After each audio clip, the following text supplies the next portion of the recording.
Di jantung kota tua Yerusalem, berdiri sebuah kompleks suci yang dikenal sebagai Masjidil Aqsa. Bagi umat Islam, tempat ini bukan sekadar bangunan ibadah, tetapi juga simbol spiritual, sejarah, dan peradaban yang telah terjalin sejak ribuan tahun silam. Masjidil Aqsa terletak di kawasan Haram Al-Sharif atau Al-Haram Al-Qudsi Al-Sharif, sebuah dataran tinggi yang juga dihormati oleh 3 agama besar, Islam, Kristen, dan Yahudi. Kawasan ini bukan hanya pusat religi, tetapi juga menjadi pusat berbagai peristiwa sejarah penting. Sejarah pembangunan Masjidil Aqsa berawal dari Nabi Yakub, alaihi wassalam, cucu Nabi Ibrahim, alaihi wassalam.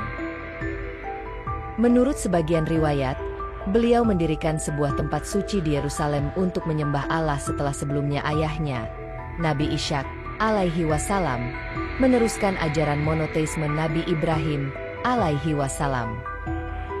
Namun, tradisi Islam juga menyebutkan bahwa fondasi awal Masjidil Aqsa justru diletakkan oleh Nabi Adam, alaihi wassalam. Ada riwayat yang menyatakan bahwa Masjidil Aqsa dibangun 40 tahun setelah pembangunan Ka'bah di Makkah.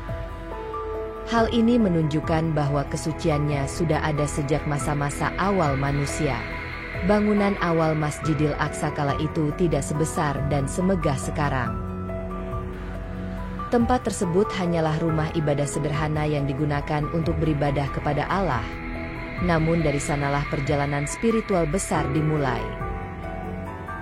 Berabad-abad kemudian, Nabi Daud, alaihi wassalam memulai pembangunan kembali tempat ibadah di kawasan tersebut.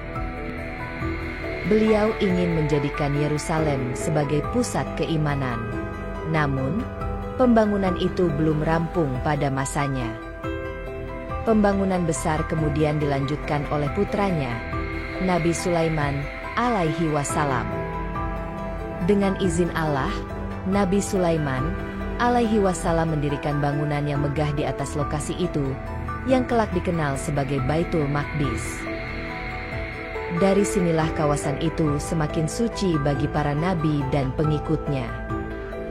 Setelah wafatnya Nabi Sulaiman, alaihi wassalam, bangunan suci tersebut mengalami masa kejayaan sekaligus keruntuhan.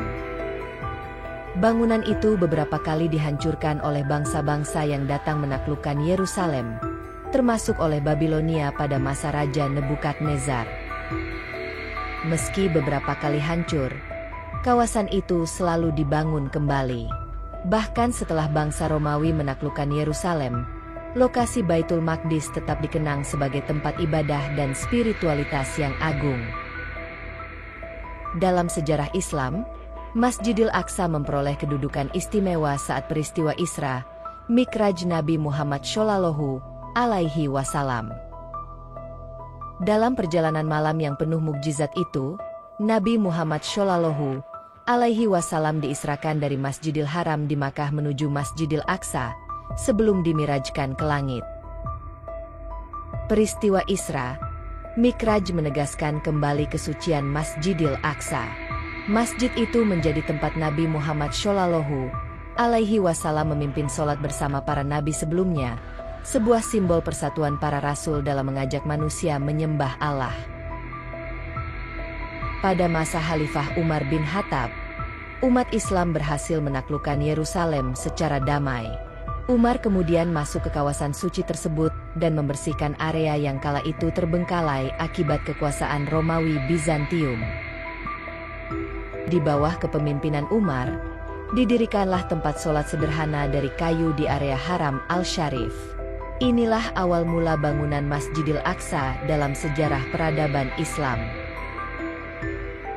Pembangunan lebih besar terjadi pada masa Khalifah Abdul Malik bin Marwan dari dinasti Umayyah pada abad ke-7. Ia memerintahkan pembangunan kubah dan masjid yang megah di kawasan itu, termasuk kubah batu, Dome of the Rock. Anak Abdul Malik, yakni Al-Walid bin Abdul Malik, melanjutkan pembangunan masjid hingga sempurna. Ia memperluas area masjid, memperkuat fondasi, dan menjadikannya pusat kegiatan ibadah umat Islam di Yerusalem. Seiring berjalannya waktu, Masjidil Aqsa mengalami beberapa kali renovasi akibat gempa bumi. Meski begitu, semangat umat Islam untuk menjaga dan membangunnya kembali tidak pernah pudar. Pada masa pemerintahan Abbasiyah, Fatimiyah, hingga Mamluk, masjid ini selalu mendapatkan perhatian. Setiap kali rusak, selalu ada penguasa Muslim yang merenovasinya, bahkan menambahkan elemen-elemen baru. Ketika Perang Salib meletus, Masjidil Aqsa sempat dikuasai oleh pasukan Kristen. Bangunan masjid dijadikan markas pasukan Templar. Namun, kesuciannya kembali dijaga setelah Sultan Salahuddin Al-Ayyubi berhasil merebut kembali Yerusalem pada tahun 1187. Salahuddin memerintahkan pembersihan total Masjidil Aqsa, mengembalikannya sebagai rumah ibadah umat Islam, dan memulihkan kehormatannya sebagai salah satu masjid suci. Pada masa dinasti Ayyubiyah dan Mamluk, Masjidil Aqsa kembali diperindah. Kubahnya diperkuat, dindingnya dihiasi, dan berbagai madrasah serta tempat belajar didirikan di sekitarnya. Saat Ottoman Turki menguasai Yerusalem, perhatian besar juga diberikan kepada Masjidil Aqsa. Renovasi dan pemeliharaan terus dilakukan, termasuk penambahan kaligrafi dan hiasan mosaik. Memasuki era modern, terutama setelah jatuhnya Kekhalifahan Utsmaniyah, Masjidil Aqsa menghadapi tantangan besar dari kolonialisme hingga konflik politik di Timur Tengah. Meski demikian, bangunan ini tetap menjadi simbol keimanan yang dijaga umat Islam. Hari ini, Masjidil Aqsa bukan hanya sebuah masjid. Ia adalah lambang persatuan, identitas, dan semangat umat Islam di seluruh dunia. Sejarah panjang pembangunannya mencerminkan perjalanan iman dari masa para nabi hingga masa kini. Dari Nabi Adam, alaihi wassalam, Nabi Sulaiman, alaihi wassalam, Khalifah Umar bin Khattab, hingga Sultan Salahuddin, Masjidil Aqsa terus berdiri sebagai saksi bisu keteguhan umat dalam menjaga rumah Allah.